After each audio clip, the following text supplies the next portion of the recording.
Salut à vous, bien-aimés dans le Seigneur. Nous vous bénissons de la part de Dieu notre Père, par Jésus-Christ, le seul Seigneur, le seul Sauveur, celui qui est, qui était et qui revient bientôt.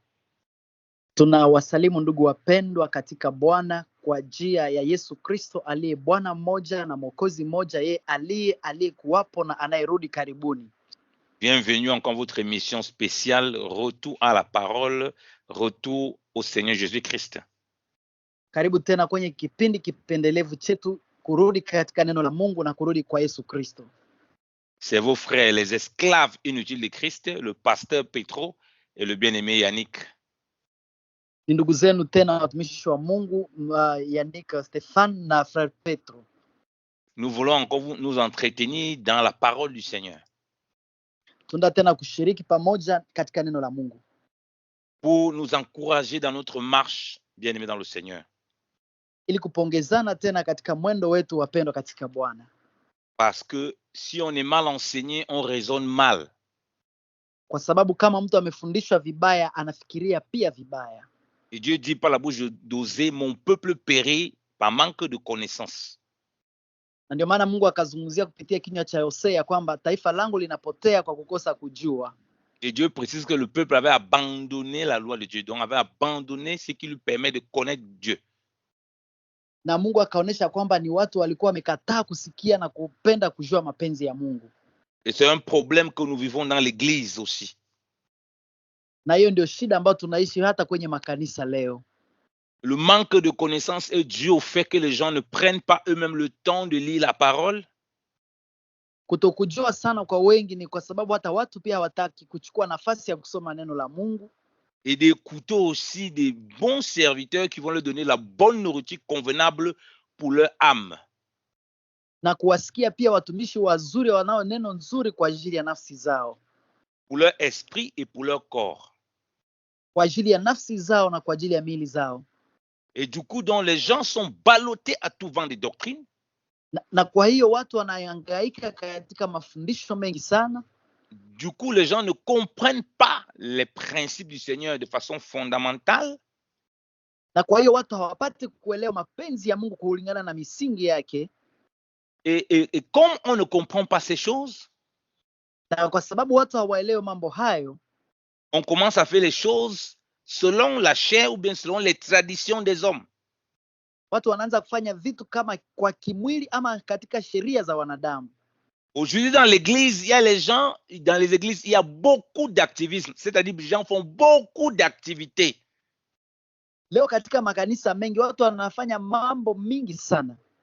Les gens font des activités à ne pas en finir. Wanafanya vitu ambavyo hata hawawezi kumaliza. On leur dit non, c'est pour le Seigneur que tu travailles. Na wanafikiria ni kwa Mungu, wanamtumikia Mungu. Certains, c'est les hommes qui les font travailler comme ça. Ingawa ni watu ndio wanawatumikisha vile. Certains, c'est eux-mêmes qui se mettent dans ça. Na wengine wanajitumikisha wenyewe ndani ya ile mambo. Dans un activisme, dans une sorte d'activité à ne pas en finir. Ndani ya hali ambao wanatumika yenyewe haishaki. Il faut apporter sa pierre à l'édifice dans l'église. Unafaa kuweka mguu yao katika kazi ya Mungu. À l'église locale.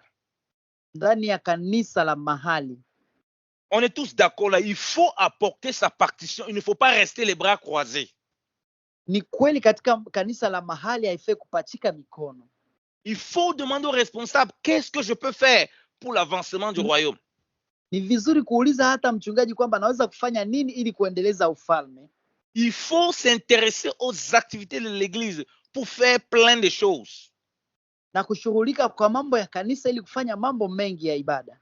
Mais par-dessus tout, il faut d'abord demander au Seigneur ce qu'il attend de toi.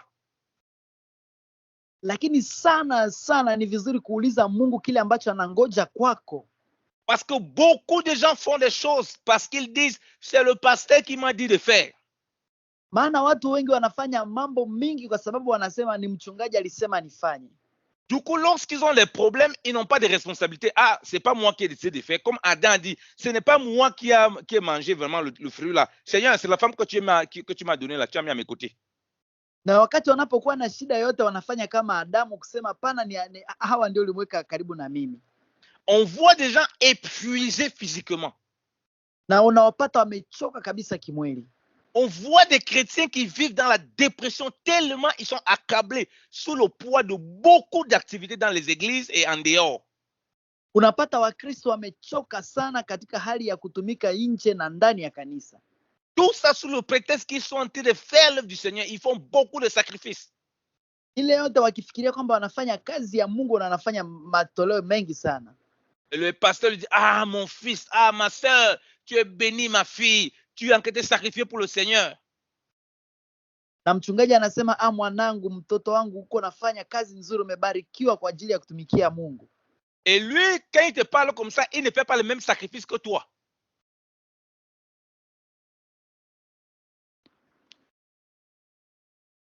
Quand lui te parle ainsi, il ne fait pas le même sacrifice que toi. Na unapata wale watu wanafanya mambo wenyewe, lakini wao wenyewe hawafanyi ile dhabihu kama wewe ambao unaifanya. Il est tranquille, toi tu es là, tu travailles comme un forcené, tu travailles comme tu ne te reposes pas. Yeye amepumzika, lakini wewe unatumika sana sana kama mtu ambaye hafai kupumzika. Donc du coup, il ne peut pas voir que peut-être ce que tu fais, tu exagères, tu en fais trop. Na hawezi kuona kama ile ambayo unaifanya imezidi na umefanya mingi. Parce que beaucoup c'est des paresseux. Maana wengi wao ni wavivu. Un homme qui a la tâche, qui travaille beaucoup, il connaît la difficulté de la tâche. Mtu ambaye anatumika sana anajua pia bei ya kazi anayoifanyia. Quand il va voir que les gens, ça commence à aller difficile, il va dire non, l'œuvre, ça commence à être difficile, reposez-vous. Kama anajua ile kazi, anaweza kusema kazi imeanza kuwa ngufu na nyinyi mpumzike kwanza. Mais un feignant qui n'aime pas travailler, qui n'aime pas faire l'effort, il ne peut pas. Si vous travaillez pour lui ou bien vous faites des choses, il ne peut pas voir que vous travaillez beaucoup. Lakini yule mtu ambaye ni mvivu, yeye anawaangalia tu na haizijua kama mnatumika sana. Hapana. Au contraire, il va faire en sorte que vous continuez à travailler pour être à sa charge, pour être captif. Zaidi ya yote utapata anapenda mtumike sana juu muende kumtumikia na mkoa watumwa wake. Donc les gens font plein de choses. Unapata watu wanafanya mambo mingi. Et parfois, ils trouvent le prétexte que non, c'est parce que le pasteur a dit, c'est parce qu'on a dit comme ça, c'est parce que dans l'église, j'ai vu que telle personne a témoigné comme ça. Na watasema kwamba ni kwa sababu mchungaji alisema ama kwa sababu mtu alishuhudia hivi. Même si tu n'es pas appelé au ministère dans le sens où tu es un ministre, un conducteur local de l'église et tout ça, même si tu n'es pas appelé à ça, tu ne dois rien faire qui ne soit conforme à ce que le Seigneur attend de toi. Na hata kama haujaitwa ama umeitwa, hauwezi kufanya chochote kama Mungu hajakuita ufanye kile kitu. L'œuvre de Dieu, ce n'est pas la précipitation. Kazi ya Mungu haiko kuharakishwa. Peu importe le niveau et la place que tu occupes. Haijalishi nafasi gani umeichukua. En tant que membre du corps de Christ. Kama pia sehemu ya mwili wa Kristo. Si les gens doivent te donner des instructions ou bien faire des choses, te donner des tâches, il faut que toi-même tu en sois pleinement convaincu. Kama watu wanakupa maagizo ya kufanya katika kanisa, lazima mwenyewe pia ukuwe na ile hakika ambayo Mungu amekupatia. Oh, nous faisons tellement de sacrifices qui n'ont rien à voir avec ce que Dieu attend de nous. Na mnajua tunafanya mambo mingi sana ambayo iko kinyume na kenye Mungu anaomba tufanye. On va finir, on va rentrer au ciel. Le Seigneur va nous montrer ce qu'il attendait que nous on fasse. Il va nous montrer les choses que nous, on a fait, qui n'avaient rien à voir. On va encore mettre les mains sur la tête. Siku utakapofika mbinguni, Mungu atatuonesha mambo mingi ambayo tulifanya, lakini ambayo hakuwa anatuambia hata tuifanye. Tutaweka mikono kabisa kwenye kichwa. C'est parce qu'il y a beaucoup de distractions. Ni kwa sababu kuna michanganyiko mingi sana. Chacun, parfois, c'est les gens veulent se faire voir. Mara mingi watu wanaona kitu ambacho hakifai kionewa. Les gens veulent se sentir, comment on dit, les gens veulent se sentir utiles. Watu wanapenda kujiona kuwa maana sana. C'est pas mauvais.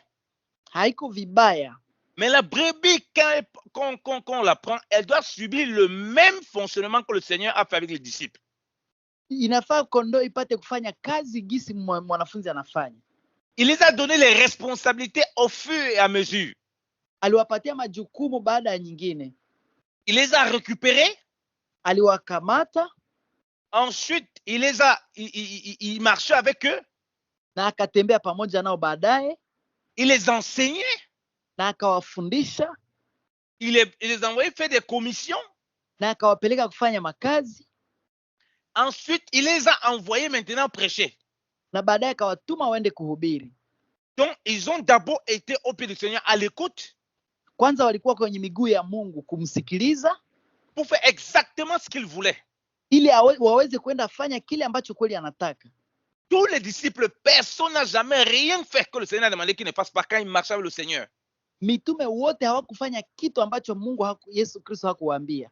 Quand ils voulaient faire le contraire de ce que le Seigneur veut, le Seigneur les rattrapait. Kama walikuwa wanatamani kufanya kitu ambacho kiko kinyume na kinyo aliwaongoza, alikuwa anakuja waambia. À part le fils de la perdition, Judas, qui devait accomplir son œuvre.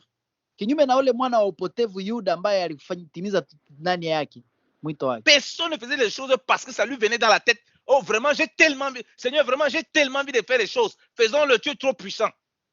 Hakuna mtu alifanya mambo ambayo ilikia mkichwa wake kusema basi nimeona gisi Mungu itakuwa mzuri. Hapana. Pierre a voulu essayer ça, la transfiguration. Seigneur, non, on va faire une tente pour toi, pour Moïse et pour Élie. Vraiment, nous, on va rester en dehors. Petro alitafuta jaribu kufanya ile kitu, akasema sisi tutajenga hapa hema juu yako, juu ya Musa, na sisi tutabaki hapa. C'est comme ça les chrétiens d'aujourd'hui. Ils voient les choses dans l'église. Ils voient le pasteur, peut-être que les choses se passent dans sa vie. Ils commencent à fabriquer des travaux, des activités dans l'église. Na vile ndio kanisa leo wiko. Watu wanaangalia vitu vinavyowapendeza, wanataka wafanye hivi ndani ya kanisa, wanataka wafanye hivi gisi wanavyotamani wao. Ils veulent rester et s'asseoir pendant qu'ils font ces activités-là et voir la gloire qui était soi-disant sur le pasteur. Donc les yeux sont fixés que sur les œuvres. Wanapenda wafanye vitu vingi sana ambao italeta sifa kwa utukufu ya ule mchungaji, kwa sababu wanataka wakae wao.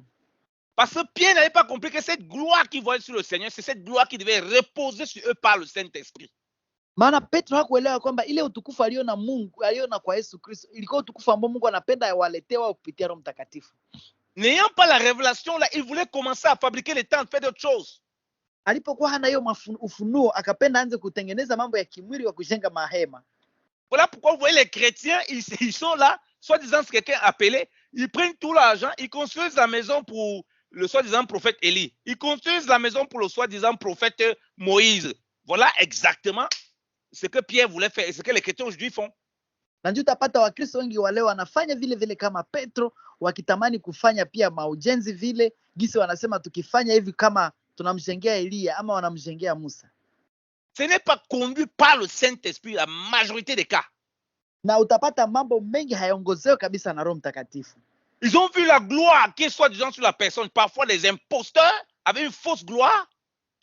Wanapona utukufu nyiko juu ya mtu, zaidi sana wale wadanganyifu katika ile utukufu isiyo ya kweli. Et comme Pierre lui-même était impressionné, il dit waouh, c'est quoi cette gloire-là? On va construire des maisons pour vous. Vraiment, vous allez habiter dedans. Nous, on va être à l'extérieur. Na Petro alipoona ile utukufu akasema hapana, tunafaa kujenga kabisa hapa manyumba, umwata kama sisi tutabaki nje. Voilà donc comment ces chrétiens qui voient soi-disant la gloire sur un soi-disant serviteur, ils sont pauvres. Ils cotisent l'argent pour construire un bâtiment à un monsieur, pour construire une maison. Pendant ce temps, ils sont sans abri. Na ndio maana utapata hata Wakristo wengi sana wanapenda kufanya vitu kama zile. Wanaweza kujengea mtu wa Mungu kwenye mambo yao, lakini wao wanabakia maskini sana na wanabaki hata hawana nyumba. Et ces imposteurs leur disent, oh mes fils, vraiment vous avez accompli une merveilleuse œuvre. Dieu va vous bénir. C'est Dieu qui a vu vos cœurs. Comment vous voulez faire ça? Na ule mdanganyifu atawasifia wale wa Kristo akisema hakika wametimiza mapenzi yangu na kile nilichotaka, Mungu atawabariki. Il ment, tu ne seras pas béni. Anawadanganya, hamtabarikiwa pale. Il te séduit par ses discours mielleux. Anakudanganya tu na maneno yake iliyo kama ya asali. Même si tu viens te dire que c'est Dieu qui a mis dans ton cœur, tu mens, ce n'est pas Dieu qui a mis dans ton cœur. Hata kama watasema ni Mungu ameweka moyoni mwake, hapana, ni uongo, sio Mungu aliweka moyoni mwake. C'est parce que tu as vu une certaine gloire, soi-disant gloire, tu as vu quelque chose d'impressionnant, tu t'es mis dans des activités pour faire plaisir à la personne. Ni kwa sababu uliona kitu kama utukufu mpaka ukajiwekea zile kazi nyingi sana ya kutumikia mwanadamu. La transfiguration donc que les apôtres ont vu, ile kugeuza kwa uso ya Kristo ambao mitume waliona, les a fait en sorte qu'ils ne réfléchissent plus, ils ne raisonnent plus, ils ne cherchent plus à savoir ce que le Seigneur attendait. Iliwafanya wasifikirie tena kuhusu kile ambacho Bwana anangoja kwao. Et c'est ce qui se passe lorsque il y a une soi-disant atmosphère de puissance, de gloire. Les gens, c'est comme si leur cerveau est bouché. Na pale njo vile inapitika hata siku za leo, wakati kunakuwa kama kitu cha utukufu katika hali ya miujiza, watu wanakuwa kama hawaoni tena, Ils ne cherchent même pas à attendre ce que le Seigneur demande. hawatafute tena kujua kile ambacho Mungu anawaomba kufanya. Ils se mettent dans beaucoup d'activités comme ça. Wanajiweka katika makazi mengi sana, Parce que les églises où tu n'as pas vu cette gloire-là, il y a des pasteurs qui sont démunis. Pourquoi tu n'as pas vu que tu peux construire une maison pour ce pasteur démuni? na unajua makanisa, kuna makanisa mengi ambayo kuna wachungaji hawana hata kitu, ni wamaskini. Mbona hukuwajengea? Parce que tu estimes qu'il n'a pas l'onction. Tu n'as jamais vu le folklore. Maana unafikiria kwamba hawana upako, hujaona kuwa na kitu cha maana sana. Mais là où tu vois le folklore, où soi-disant il y a il semblant la gloire de Dieu, subitement tu dis que Dieu t'a mis à cœur, pasteur, je dois construire ta maison, alors que toi-même tu n'as pas où tu dois dormir. Hein? Na unapata sasa mtu ambaye anafanana kama ameinuliwa katika huduma, hata hauna kwa kulala, unaanza fikiria kama Mungu amekuweka kwa moyo kumjengea. Toi-même tu vois comment tu dois faire soi-disant aider pour son ministère, parce que la maison c'est une figure de son ministère. Tu viens alors que Dieu ne t'a rien dit. Na unakuja ukisema Mungu ameweka moyoni mwangu, na Mungu hajakwambia kitu, ukisema kwamba utamjengea. Tu as animé des mêmes raisonnements que Pierre, et ce n'était pas conduit par le Saint-Esprit. C'était parce qu'il marchait par la vue et non par la foi. Pale unakuwa umeongozewa kama Petro ambaye aliongozewa tu kwa kuona kwa macho na haikuongozewa kwa imani. Hapana. Le problème d'activisme pleinement dans l'église, c'est que les gens marchent par la vue et non par la foi. Kazi mingi ndani ya makanisa leo, watu wanatembea kwa macho tu kuona, lakini hawatembei kwa kuongozwa na Roho wa Mungu. Ils ne font pas forcément les choses que Dieu attend d'eux, parce qu'ils veulent aussi qu'on voie qu'ils fassent des choses. Ils veulent qu'on voie qu'ils soient occupés. Sana sana hawafanyi vitu kwa sababu Mungu amewaita kufanya, lakini wanafanya ili watu wapate kuona gisi nao wanafanya kazi. Il y a les vrais enfants de Dieu que Dieu a mis dans leur cœur de soutenir ceux qui sont pauvres ou bien des pasteurs pour leur maison, tout ça. On y croit, mais ils sont très peu. Ils sont très, très peu. Ni wachache sana watoto wa Mungu ambao wanasaidia watu ambao ni maskini, wanasaidia wachungaji ambao hawajiwezi. Ni wachache kabisa. Ça ne serait jamais parce qu'ils ont vu soi-disant la gloire, comme les apôtres ont vu la transfiguration. S'ils n'avaient pas vu ça, ils n'auraient jamais proposé ça au Seigneur Jésus. Wao hawaangalia hata kusema wameona kitu cha maana cha msingi sana ili waweze kuwasaidia. Hapana, kama vile Petro aliona kwanza utukufu ndio akasema wajenge. Parce que si tu marches par la foi, tu n'as pas besoin de voir ça. Tu reconnais ce que quelqu'un a et tu reconnais le besoin qu'il a et Dieu te permet d'avoir cette tente. Or, le Seigneur a dit, les renards, ils ont des cavernes, ils ont des lieux où ils dorment. Mais le Fils de l'homme n'a pas opposé la tête. Voilà les disciples qui veulent construire une maison à leur maître. Na hivi ndio hivyo sasa, unapata mtu anajenga kitu na anafanzia mtu kwa sababu Mungu ameweka ndani ya moyo wake. Hata Yesu mwenyewe akasema ya kwamba mbweha wanaweza kupata kwa kulala, lakini mwana wa watu hana mahali ya kuweka hata kichwa. Sois connecté au Seigneur et marche selon ce que le Seigneur attend de toi. Il va te permettre de faire des choses qui sont conformes à ce qu'il a préparé pour toi. Wewe jiunge na Mungu na Mungu atakuonesha kile ambacho unafaa kutenda na atakuonesha mambo ambayo alitayarishaka kwa ajili yako ili uweze kuitimiza. C'est pourquoi il faut beaucoup prier et beaucoup lire la parole pour que le Saint-Esprit utilise ça dans ces moments de recul pour te permettre d'agir. Ndio maana inafaa kusoma neno la Mungu sana na kuomba sana ili Mungu akupatile nafasi ya kuweza kuelewa nini ambayo inafaa ili uweze kuitimiza. Nous qui vous annonçons la parole, ils ne sont pas levés comme ça du jour au lendemain. On a commencé à vouloir annoncer là. C'est que le Seigneur nous a mis à cœur, nous a poussé à faire cela. Sisi ambao tunahubiri neno sio kama tuliamka tu na kuanza kuhubiri, hapana, ni kwa sababu Mungu aliweka moyoni na kuanza kuisema kabisa. Autrement, on perd notre temps. Na hapo tunaacha hata muda wetu. Pour être dans l'obéissance de ce que le Seigneur attend de toi et non être dans des sacrifices bizarres et dans plein d'activités. Ili kukaa katika utiifu, sio kaa katika mambo mengi ambayo unajituma kuifanya. Donc plusieurs de ces activités dans lesquelles tu te jettes n'ont rien à voir avec ce que le Seigneur attend de toi. Kwa hivyo mambo mengi ambayo unayafanya ambayo hata Mungu hajakuita kuitimiza. Il faut que tu sois conscient qu'il y a des choses que Dieu a préparées d'avance pour toi. Inafaa ujue kwamba kuna mambo mengi Mungu alitayarisha zamani kwa ajili yako. Dans ces choses, il peut y avoir les choses similaires avec l'église, mais il y a des choses pour toi, précisément pour toi. kuna ndio mambo ambayo Mungu anaweza kutuma uifanye ndani ya kanisa na ingine ni kwa ajili yako mwenyewe. Lisons Éphésiens chapitre 2, bien-aimés dans le Seigneur. Tasoma Waefeso sura 2, wapendwa katika Bwana. Parce qu'à l'église, tu as tellement le temps, tu fais tellement de choses, tu n'as plus le temps pour t'occuper de ta femme, de tes enfants. C'est quoi cette histoire? Katika kanisa una mambo mengi sana ambayo unayafanya, lakini umesahau hata kukaa katika karibu na familia yako, watoto wako, mke wako. Dieu ne vient, c'est pour ça qu'on est beaucoup en scandale parmi les nations. Na hapo ndio tunakuwa na aibu kubwa mbele ya mataifa. Dieu ne peut pas te faire vivre autrement que dans sa parole. Mungu hawezi penda akupatie maisha yenyiko nje ya neno lake.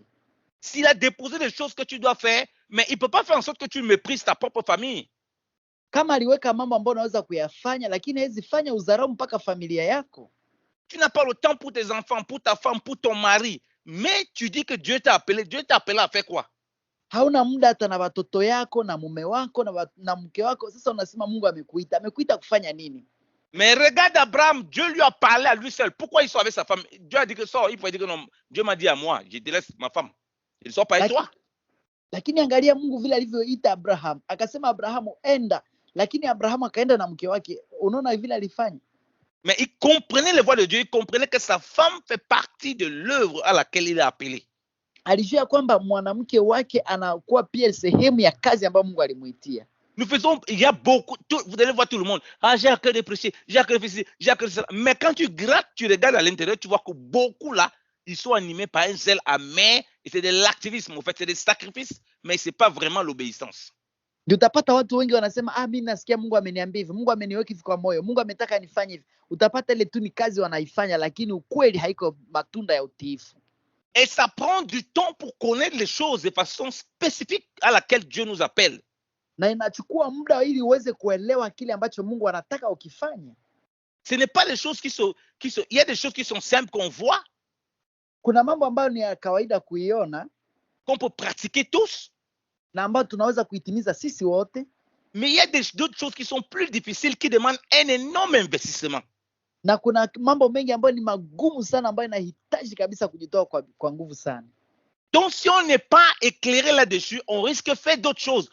On risque de faire d'autres choses qui vont tellement prendre du temps, on va passer à côté de ce que le Seigneur nous demande de faire.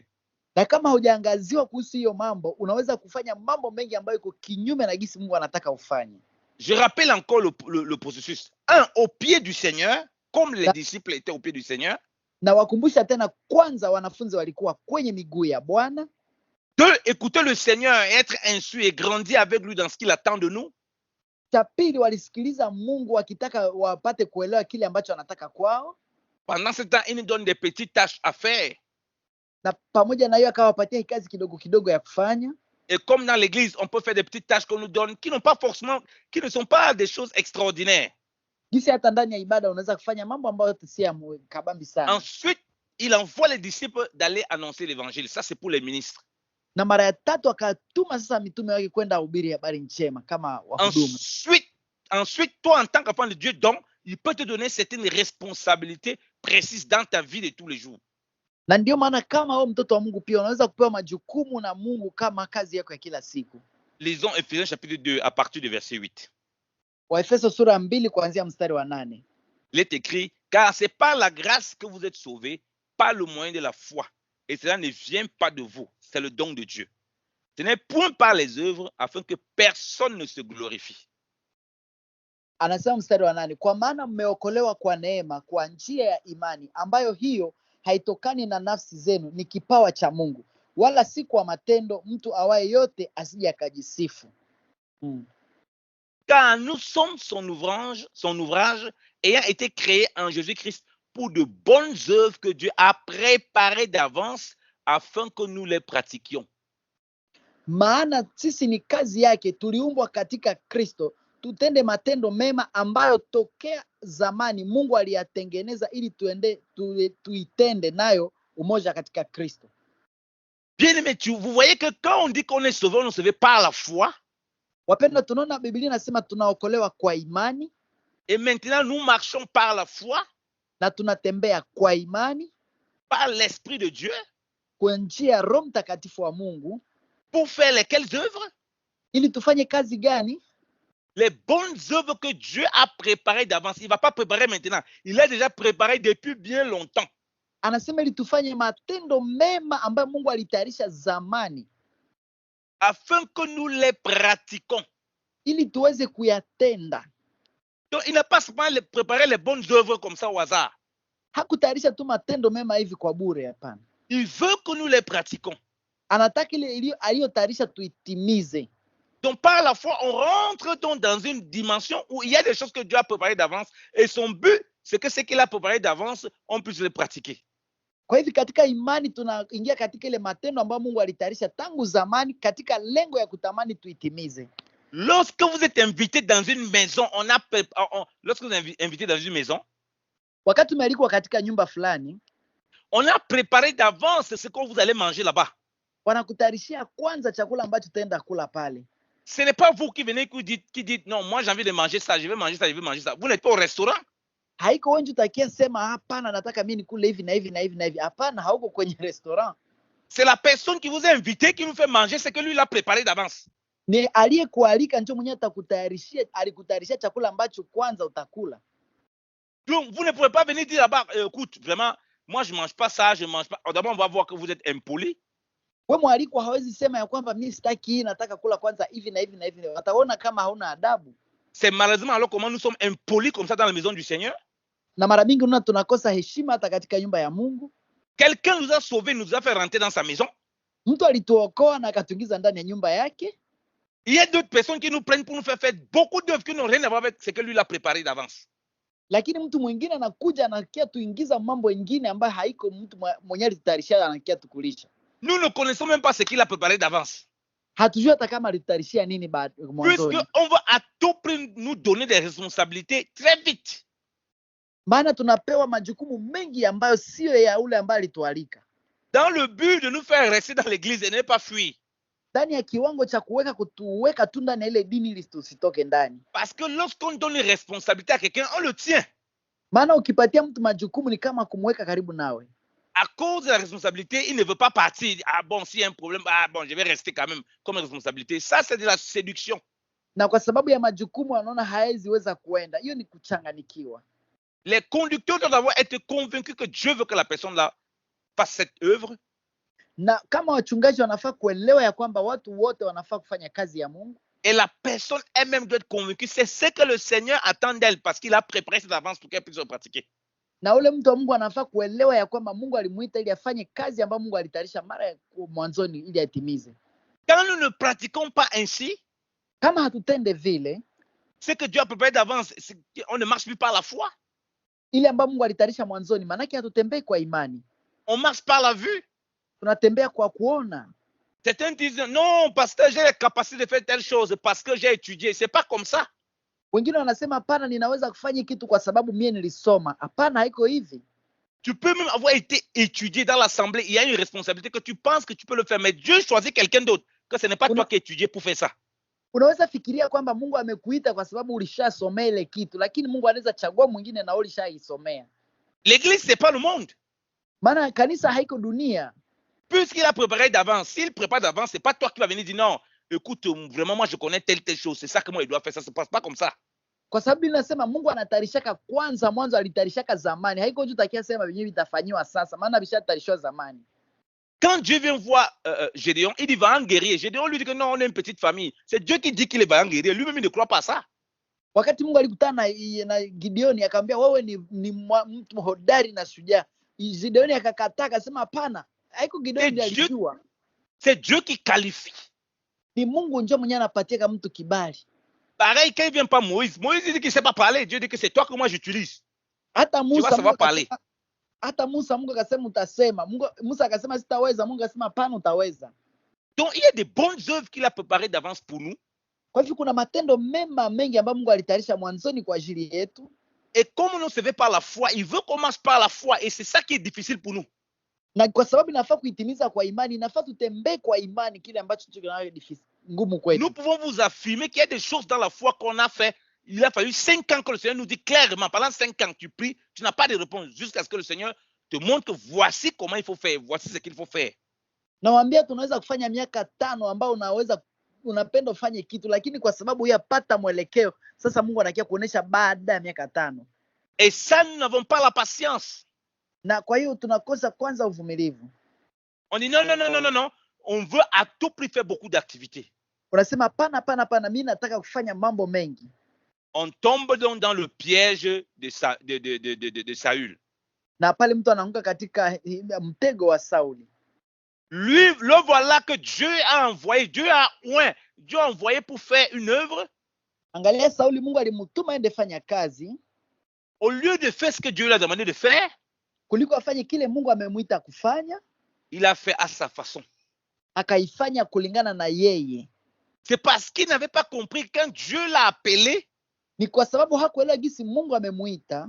Tout ce que Dieu lui demandait de faire là. Na kile chote Mungu alimuita afanye. Ce n'est pas en ce moment que Dieu lui demandait de faire que Dieu avait arrêté ça. Dieu avait arrêté ça depuis bien longtemps. Haiko siku aliyekataa kuifanya ndio Mungu akaisitisha, lakini Mungu alisitisha zamani kabla hata afanye vile. Nous rentrons dans beaucoup d'activisme parce que nous avons l'impression que les choses se présentent là au hasard. En fait, on vit une vie de loterie et de hasard. Tunaingia kwenye kazi nyingi sana kwa sababu tunafikiria zinakuja tu hovyo hovyo. Hapana, haikuje hivi. Il y a beaucoup de chrétiens qui disent non, vraiment, c'est pas la chance même que j'ai eu telle chose. Ce n'est pas la chance. Wakristo wengi wanasema hii ni bahati ndio maana nimepata hii. Hapana, kwa Mungu hakuna bahati. Ça veut dire que tu ne connais même pas ton identité dans le Seigneur. Ina maana kwamba haujui hata anwani yako katika Mungu. Donc Dieu l'a oint. Kwa hivyo Mungu alimpaka en tant que roi. Kama mfalme. Comme le peuple a demandé un roi. Gisi taifa limomba mfalme. Mais Dieu a dit à Samuel, laisse faire ce peuple, ils veulent un roi, ils auront un roi. Mungu akaambia Samuel, acha watu wenyewe watapata mfalme wanaomhitaji. Mais c'est Dieu qui l'a oint. Lakini ni Mungu aliyempaka. Ce n'est pas le peuple qui a oint ce roi. Sio mataifa waliompaka mafuta ya mfalme. Donc si c'est Dieu qui l'a oint par Samuel. Na kama ni Mungu ndiye alimpaka mafuta Samueli. Ça veut dire que Dieu a un projet pour lui parce que c'est les hommes qui l'ont oint. Alors ils ont leur projet entre eux. Ina maana Mungu ana mpango naye kwa ajili yake kwa sababu alimpaka. Ce n'est pas comme les politiciens de ce monde. Hein? Sio kama wanasheria wa dunia hii. Les politiciens de ce monde, pour être roi, pour gouverner, ils présentent ce qu'ils vont faire. Wanasiasa wa dunia hii ili apate kuwa mfalme analeta kile alichofanya. Et le peuple choisit si c'est bon ou ce n'est pas bon dans ce qu'il dit là. Na watu wanaangalia kile anachosema kiko mzuri ama mbaya ili wamchague. Lui, il peut être dans l'activisme, c'est normal. Il fait ce qu'il ne veut, il fait ce qu'il a envie, il fait ce que le peuple veut. D'abord, la preuve, il ne forme jamais ce qu'ils disent. Yeye ni kawaida anaweza kufanya kile ambacho watu wanataka afanye na anaweza danganya hata. Ils sont très peu de faire ce qu'ils disent. Ni wachache wanaofanya kile yale ambayo wanaahidi. Mais dans le Seigneur, nous sommes rois et sacrificateurs. Ce n'est pas de la même façon. Katika Kristo sisi ni wafalme na makuhani, sio katika kama dunia. Le roi, le Seigneur Jésus-Christ qui t'a oint. Katika kama mfalme ni Yesu Kristo ndiye anakupaka mafuta. Il a déjà un agenda de ce que tu dois faire. Ce n'est pas comme le roi du monde. Iko tayari na agenda gisi anaweza kufanya, sio kama vile mfalme wa dunia anachaguliwa. Ce qu'il attend de toi et moi, c'est une vie de prière, de consécration à ses pieds. Seigneur, on fait quoi? Kile anachotaka kwangu na kwako ni ile maombi ya kujitoa kwake ili kumuuliza Bwana tutafanya namna gani. Et ça prend du temps. Na ili nachukua muda. Saül n'avait pas de communion avec le Seigneur. Sauli hakuwa na ushirika wake na Mungu. Tout ce qu'il attendait, c'était au travers de Samuel. Kila kitu alichokuwa na ngoja alikuwa na ngoja kutoka kwa Samueli. Il croyait que l'onction royale qu'il avait eu là, ça lui permettait de faire les choses comme il avait envie. Alifikiria upako waliomupaka itamruhusu kufanya kile anachotaka kufanya. Il n'avait pas compris que les œuvres étaient attachées à l'onction qu'il a. Hakuwa anajua kwamba kuna matendo ambayo muunganishwa na mafuta ambayo amepakwa. C'est une figure de notre marche, hein, Saül. Na hii ni picha ya mwendo wetu ye Sauli huyo. Tu crois que l'onction que tu as eue, que ça t'appartient? Unafikiria upako ambao uko nayo ni yako. Tu commences à faire n'importe quoi. Na unaanza kufanya kile unachotaka. Dieu retire cette onction. Tu es toujours un enfant de Dieu, mais tu n'as plus l'onction là. Mungu anachukua ile upako na atakuacha kuwa mtoto wa Mungu, lakini anachukua ile upako. Là, tu fais comme Saül, tu fais beaucoup d'activités, mais là-dedans, il n'y a pas l'obéissance à Dieu. Il y a tes propres voies. Na unajipata unaanza kufanya mambo kama Sauli. Unafanya kweli mambo mengi, lakini hakuna Mungu ndani. Lisons 1 Samuel chapitre 15. Tutasoma Samueli wa kwanza sura ya 15. Il est dit, Samuel dit à Saül, c'est moi que l'Éternel a envoyé pour tondre roi sur son peuple, sur Israël. Écoute donc ce que dit l'Éternel. Ainsi parle l'Éternel des armées. Je me souviens de ce que Amalek fit à Israël lorsqu'il lui ferma le chemin à sa sortie d'Égypte. Va maintenant, frappe Amalek et dévoue par interdit tout ce qui lui appartient. Tu ne l'épargneras point et tu feras mourir hommes et femmes, enfants et nourrissons et bœufs et brebis et chameaux et ânes. Samueli 15. Wakati huu Samueli akamwambia Sauli, Bwana anipeleke nikutie mafuta uwe mfalme wa watu wake. Basi sasa isikilize sauti ya maneno ya Bwana. Bwana wa majeshi asema hivi, nimeyatia moyoni mwangu mambo hayo Amaleki waliowatenda Israeli, jinsi walivyowapiga njiani hapo walipopanda kutoka Misri. Basi sasa enda ukawapige Amaleki na kuviharibu kabisa vitu vyao walivyo navyo, wala msiwaachilie, bali waueni mwanamume na mwanamke, mtoto naye anyonyaye, ng'ombe na kondoo, ngamia na punda. Le gros problème donc de Saül, c'était par rapport au service qu'il fallait, donc à l'obéissance qu'il fallait dans la mission que Dieu lui donne. Shida kubwa ya Sauli ilikuwa ni kwenda tii kile ambacho Mungu amempatia katika kazi ambayo anaenda kufanya. Le gros problème que nous avons avec le Seigneur, que vous voyez, il a rejeté Saül, vous dites, mais Saül n'a rien fait de grave. Shida kubwa ambayo tuko nayo pamoja na Bwana, tunahukumu hata kusema mbona hata Sauli hakufanya kitu cha kabambi. Oui, parce qu'on regarde avec les yeux de la chair. Ndiyo, ni kwa sababu tunaangalia pia kimwili. Parce que Saül, en ne faisant pas ce que le Seigneur demande, il a entraîné tout le peuple à la rébellion, au fait. Unajua Sauli wakati alipoasi kile ambacho Mungu alitaka afanye, akaleta taifa mzima kuwa na uadui katika na Mungu wao. Parce que ce n'est pas simplement un péché pour lui seul. Kwa sababu haikuwa tu dhambi yake peke yake. Il a entraîné tout le peuple avec lui. Akaacha hata taifa mzima ikaingia kwenye dhambi. Puisqu'il était établi roi sur tout le peuple. Maana alikuwa amekuwa mfalme wa taifa nzima.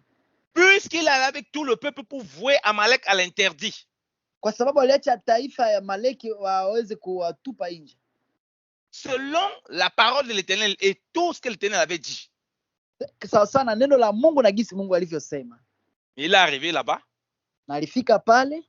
Il a voulu faire comme ça lui plaît. Alifanya gisi inavyompendeza yeye. Il a pris des brebis et des bœufs. Non, c'est le peuple qui réclamait cela. Alichukua makondoo na mangombe gisi taifa ilikuwa namuomba.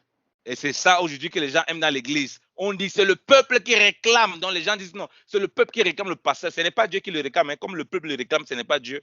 Le gars, il fait plein de choses qui n'ont rien à voir avec Dieu. Na hivi ndio makanisani watu wanafanya mara mingi. Watu hawafanyi gisi Mungu anaomba wafanye, lakini wanafanya gisi taifa ya Bakristo wanaomba wafanyike.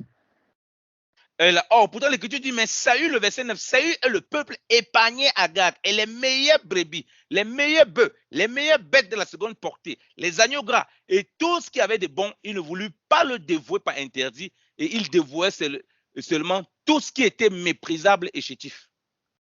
Mstari wa 9 nasema, lakini Sauli na watu wake wakamwacha Agagi hai, na katika kondoo walio wazuri na ngombe na vinono na wana kondoo na chochote kilichochema, wala hawakukubali kuwaangamiza, bali chochote kilichokuwa kibaya na kibovu ndicho walichoangamiza kabisa.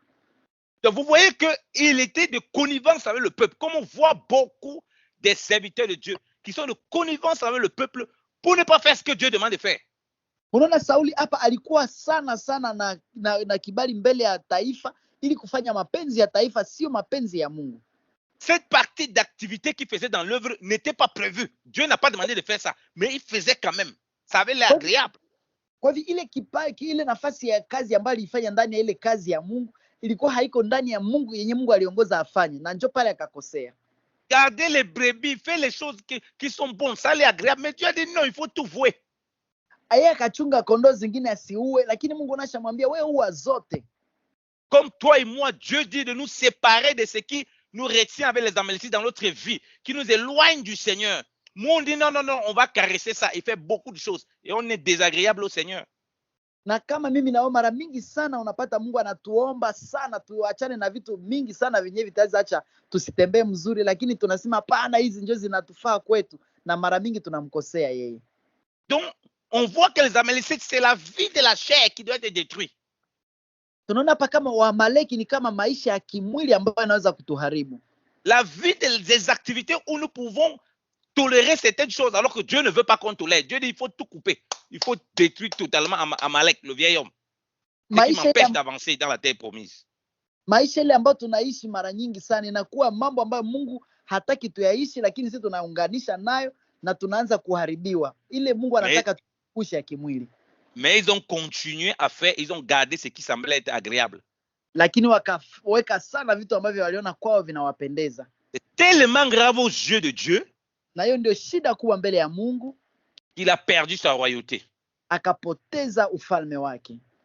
Le verset 21 nous dit quoi? Mstari 21 inasema hivi. À partir du verset 22, même lisons verset 22. Samuel dit, l'Éternel trouve-t-il du plaisir dans les holocaustes et les sacrifices, comme dans l'obéissance à la voix de l'Éternel? Voici, l'obéissance vaut mieux que les sacrifices, et l'observation de sa parole vaut mieux que la graisse des béliers. Mstari 22. Naye Samueli akasema, je, Bwana huzipenda sadaka za kuteketezwa na dhabihu sawasawa na kuitii sauti ya Bwana? Angalia, kutii ni bora kuliko dhabihu na kusikia kuliko mafuta ya beberu. Nous pouvons prendre beaucoup de choses, beaucoup d'activités, comme ils ont pris cette activité de garder les brebis. C'était un énorme travail qui ne faisait même pas partie de leur travail. Ah, Dieu va agréer. Tunaweza kufanya mambo mingi sana tukisema ya kwamba Mungu atapenda, ataifurahia lazima.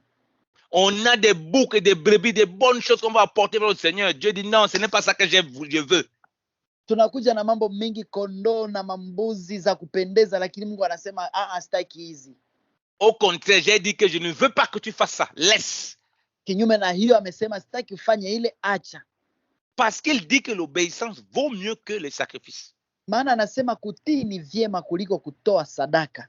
Ton autre problème, ce n'est pas les sacrifices. On l'en fait, mais c'est l'obéissance. Est-ce que les sacrifices là, c'est les sacrifices dus à ce que Dieu demande qu'on fasse réellement? Kwa hivyo shida yetu haiko kwanza kutoa. Shida yetu ni tunatoa kwa sababu Mungu ametuomba tutoe kabisa. Samuel est la voix du Saint-Esprit qui parle à Saül. Samueli ni sauti ya Roho Mtakatifu inayozungumza na Sauli. Pour qu'il reste dans la parole du Seigneur. Ili abaki katika neno la Mungu. Qu'il reste dans la volonté du Seigneur. Ili abaki katika mapenzi ya Mungu. Pour qu'il fasse des choses qui sont conformes à la royauté qu'il a reçue. Ili afanye mambo ambayo yanafanana na ufalme aliyopokea. Toi et moi, Dieu a des bonnes œuvres qu'il a préparées d'avance pour que nous les pratiquons. Mimi nao kuna matendo mengi ambayo Mungu aliyatayarisha zamani ili tuyatimize. Ce qu'il attend de toi et moi. Kile anachongoja kwangu na kwako. Que nous fassions ce qu'il attend de nous. Ni ile tufanye kile anachotaka kwetu. Et ça demande le temps au pied du Seigneur. La prière, l'écoute, ça peut prendre du temps sur beaucoup de choses. Na ili naomba wakati mrefu sana kwa karibu na miguu ya Bwana. Inachukua wakati katika maombi na kujitoa. Occupons-nous déjà à faire les choses essentielles de notre vie de tous les jours et ne nous chargeons pas avec des choses que nous ne pouvons pas porter. Ndio maana ni vizuri zaidi kuchukua vitu vidogo ambavyo ni vya maana vya msingi ndani ya maisha yako. Usifanye mambo mengi ambayo itakuletea kitu. Et qui vont même nous éloigner du projet que le Seigneur a prévu pour nous. Ambayo inaweza kukutenga hata na mpango ambao Mungu alitayarisha kwa ajili yako.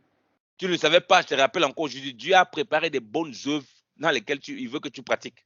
Nakumbusha tena kwamba Mungu ashatayarisha matendo mema mengi ambayo anataka tuyatimize. Et finit au verset 23. Pale kumstari wa 23.